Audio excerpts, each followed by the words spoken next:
Hi, my name is Miss Madison with Office on Youth, and I'll be reading Sulwe by Lupita Nyong'o and illustrated by Vashti Harrison.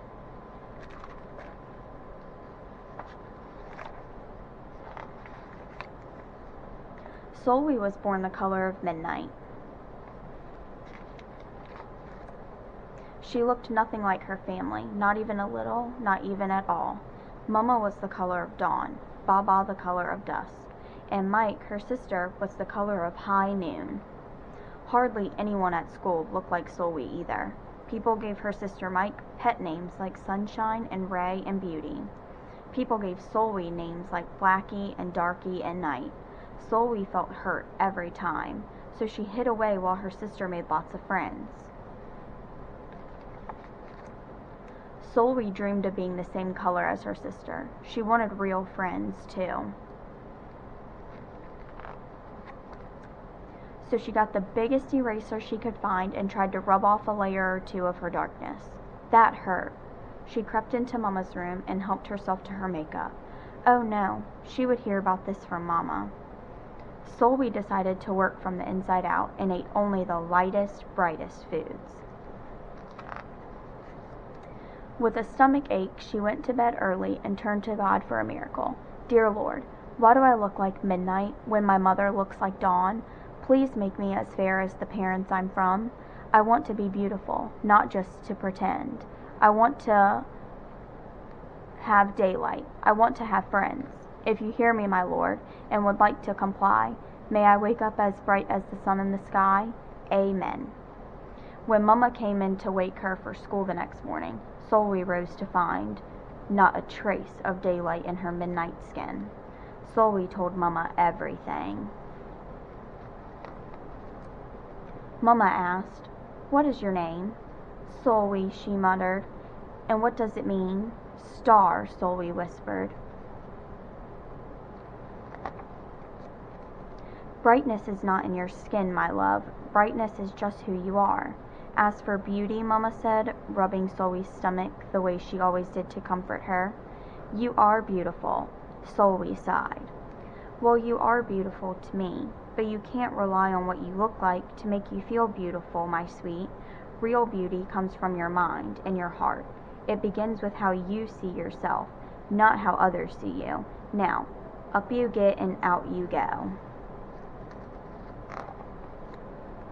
How could she, as dark as she was, have brightness in her?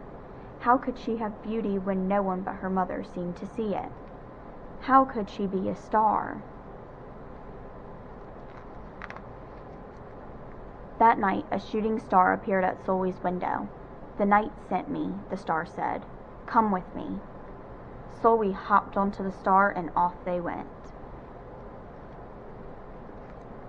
Long ago, at the beginning of time, said the star, there was night and day, and they were sisters. They loved each other very much, but people didn't treat the sisters the same. People gave day pet names like lovely and nice and pretty.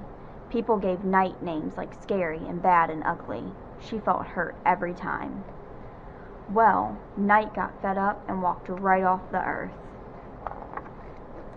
Day stayed behind and enjoyed making everybody happy in the sun. But then day grew too long. Day began to really miss her sister, so did everybody else. There had to be a way to get her back. Day set off to find Night, and she did. "I miss you," said Day. "I miss you too," said Night, "but you don't know what it's like to be treated badly for being dark." "You're right, I don't," Day replied. "But what I do know is that we need you just the way you are. Come and see." Night returned and the people rejoiced. "We need the darkest night to get the deepest rest. We need you so that we can grow and dream and keep our secrets to ourselves." The stars chimed in. Brightness isn't just for daylight. Light comes in all colors, and some light can only be seen in the dark. While day had a golden glow, with night everything had a silver sheen, elegant and fine. Day told her sister, "When you are darkest is when you are most beautiful. It's when you are most you." Could it be that night did not need to change, not even a little, not even at all?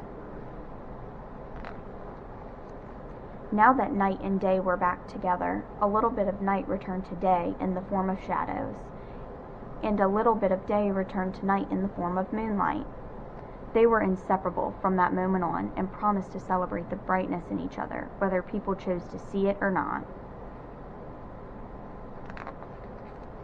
You see, the star explained, we need them both, on their sunniest day and their darkest night, and every shade in between. Together they make the world we know, light and dark, strong and beautiful.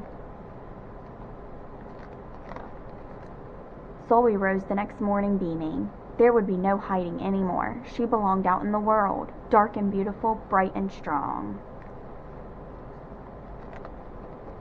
And if she ever needed a reminder of her brightness, she could look up at the sky on the darkest night to see for herself. Sulwe felt beautiful, inside and out. The end.